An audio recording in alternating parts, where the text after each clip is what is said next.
ഇത്തവണത്തെ തെരഞ്ഞെടുപ്പിൽ ഇടതുപക്ഷ ജനാധിപത്യ മുന്നണിക്കും പ്രത്യേകിച്ച് CPM-നും വലിയ തിരിച്ചടിയാണ് ഉണ്ടായിരിക്കുന്നത്. എല്ലാവർക്കും അറിയാവുന്ന കാര്യമാണ്. CPM-ന്റെ സംഖ്യ 26ലേക്ക് താണു എന്നുള്ളതാണ് ഒരു കാര്യം. അതേപോലെ തന്നെ CPM-ന്റെ പല പ്രമുഖരായ റിബൽ നേതാക്കന്മാരും, അതായത് പാർട്ടിയിൽ നിന്ന് രാജിവെച്ച ശേഷം UDF പിന്തുണയോടുകൂടി ജയിച്ച പലർക്കും ജയിക്കാൻ കഴിഞ്ഞു, അല്ലെങ്കിൽ CPM-ന്റെ കോട്ടകളിലൊക്കെ തന്നെ വലിയ വിള്ളൽ സംഭവിച്ചിരിക്കുന്നു. ഈ ഒരു വസ്തുതയെ എങ്ങനെയാണ് CPM അനലൈസ് ചെയ്യുന്നത്, അല്ലെങ്കിൽ അവരതിനെ എങ്ങനെയാണ് പഠിക്കുന്നത് എന്നുള്ളതാണ് നമുക്ക് മനസ്സിലാക്കേണ്ടത്. പക്ഷേ ഇപ്പോഴും CPM-ന്റെ നേതൃത്വം പറയുന്നത് പിണറായി വിജയനെയോ അതേപോലെ തന്നെ സംസ്ഥാന സെക്രട്ടറി ഗോവിന്ദനെയോ ഒന്നും നിങ്ങൾക്ക് മാറ്റാൻ കഴിയില്ല എന്നുള്ളൊരു സൂചനയാണ് അവർ നൽകുന്നത്. പക്ഷേ അവർ പല കാര്യങ്ങളും സമ്മതിക്കുന്നുണ്ട്. ഒന്ന്, പാർട്ടിയുടെ കേഡർ വോട്ടുകളിൽ കാര്യമായ വിള്ളലുണ്ടായി എന്നുള്ളതാണ്. അതായത് പാർട്ടിക്കാർ തന്നെ പാർട്ടി സ്ഥാനാർത്ഥികൾക്ക് എതിരായിട്ട് വോട്ട് ചെയ്തു എന്നുള്ളതാണ്. രണ്ടാമതൊരു വസ്തുത അവർ വ്യക്തമാക്കുന്നത് BJP വളരെ വൻതോതിൽ CPM-ന്റെ വോട്ട് ബാങ്കുകളിലേക്ക് കടന്നു കയറി. അതായത് പരമ്പരാഗതമായിട്ട് CPM-ന് വോട്ട് ചെയ്തിരുന്ന ജനവിഭാഗങ്ങളിൽ നല്ലൊരു ശതമാനം ഇത്തവണ BJP-ക്കാണ് വോട്ട് ചെയ്തത് എന്നവർ വ്യക്തമാക്കുന്നു, അല്ലെങ്കിൽ അവർ സമ്മതിക്കുന്നുണ്ട് എന്നുള്ളതാണ് ഒരു കാര്യം. ഇതിൽ തന്നെ BJP 3 നിയോജകമണ്ഡലങ്ങളിലാണ് ഇത്തവണ ജയിച്ചത്.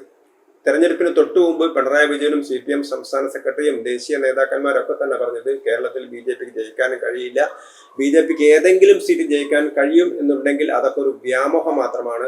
അതേപോലെ തന്നെ 2016 തങ്ങൾ BJP നേടിയ നിയമം സീറ്റ് ഞങ്ങൾ 21 തിരിച്ചു പിടിച്ചു, BJP-യുടെ അക്കൗണ്ട് എന്നേക്കുമായി പൂട്ടി എന്നൊക്കെയാണ് പറഞ്ഞത്. പക്ഷേ 3 മണ്ഡലങ്ങളിൽ BJP-ക്ക് ജയിക്കാൻ കഴിഞ്ഞു. നേമം, കഴക്കൂട്ടം, അതേപോലെ തന്നെ ചാത്തന്നൂർ. CPM പറയുന്നത് തങ്ങളുടെ വോട്ടുകളാണ് ഇവിടെ വളരെ കാര്യമായ തോതിൽ ചോർന്നു പോയത് എന്നുള്ള കണക്കുകളാണ് CPM ഇപ്പോൾ അവതരിപ്പിക്കുന്നത്. അതായത് BJP ജയിച്ച സ്ഥലത്ത് CPM-ന്റെ വോട്ടുകളാണ് ചോർന്നത് എന്നവർ പരസ്യമായിട്ട് സമ്മതിക്കുകയാണ്. അതിന്റെ കണക്കുകളും അവർ ഹാജരാക്കുന്നുണ്ട്. ചാത്തന്നൂരിൽ 11,000-ലധികം വോട്ടാണ് CPM-ന് കുറഞ്ഞത്. അവിടെ ജയിച്ചത് BJP-യാണ്. നേമത്ത് ജയിച്ചത് BJP-യാണ്, തോൽപ്പിച്ചത് ശിവൻകുട്ടിയാണ്. ഇവിടെയും 3,500-അധികം വോട്ട് കഴിഞ്ഞ വർഷത്തേക്കാൾ CPM-ന് കുറഞ്ഞു, അല്ലെങ്കിൽ LDF സ്ഥാനാർത്ഥിക്ക് കുറഞ്ഞു. അതോടൊപ്പം തന്നെ ഏറ്റവും വലിയ തിരിച്ചടി നേരിട്ടത് കഴക്കൂട്ടത്താണ്.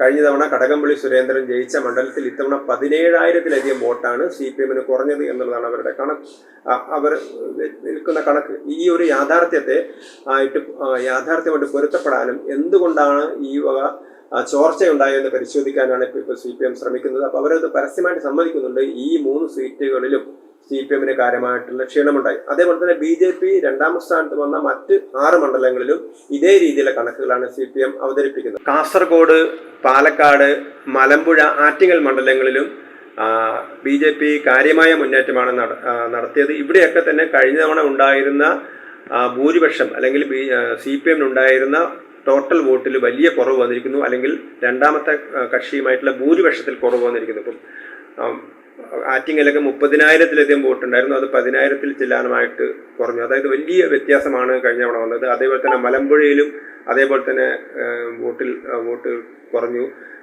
കാസർഗോഡ് BJP 2ാം സ്ഥാനത്ത് വന്ന സമയത്തും CPM-ന്റെ വോട്ട് കുറഞ്ഞു.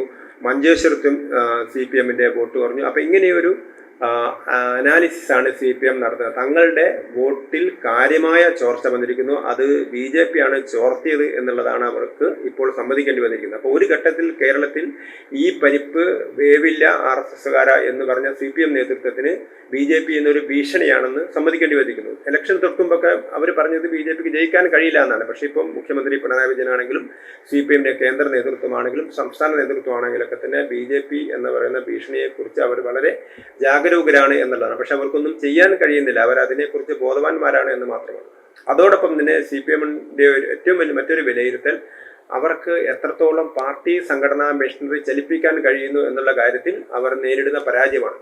ഇപ്പോൾ തന്നെ ഗൃഹസമ്പർക്കം നടത്തി വീട് വീടാന്തരങ്ങൾ കയറി ഇറങ്ങി പാർട്ടി നേതൃത്വത്തിനെതിരായ പ്രചരണങ്ങൾക്ക് മറുപടി കൊടുക്കാനും അതോടൊപ്പം തന്നെ സർക്കാരിന്റെ നല്ല കാര്യങ്ങൾ, സർക്കാർ ചെയ്തു വന്ന് അവകാശപ്പെടുന്ന കാര്യങ്ങളൊക്കെ ജനങ്ങളിൽ എത്തിക്കാനും വേണ്ടി നിരവധി തവണ ഗൃഹസമ്പർക്കങ്ങൾ അല്ലെങ്കിൽ വീട് വീടാന്തരം കയറിയുള്ള പ്രചരണം CPM ആസൂത്രണം ചെയ്തെങ്കിലും പാർട്ടി പ്രവർത്തകരൊന്നും ഇത്തരത്തിലുള്ള പരിപാടികളായിട്ട് സഹകരിച്ചില്ല.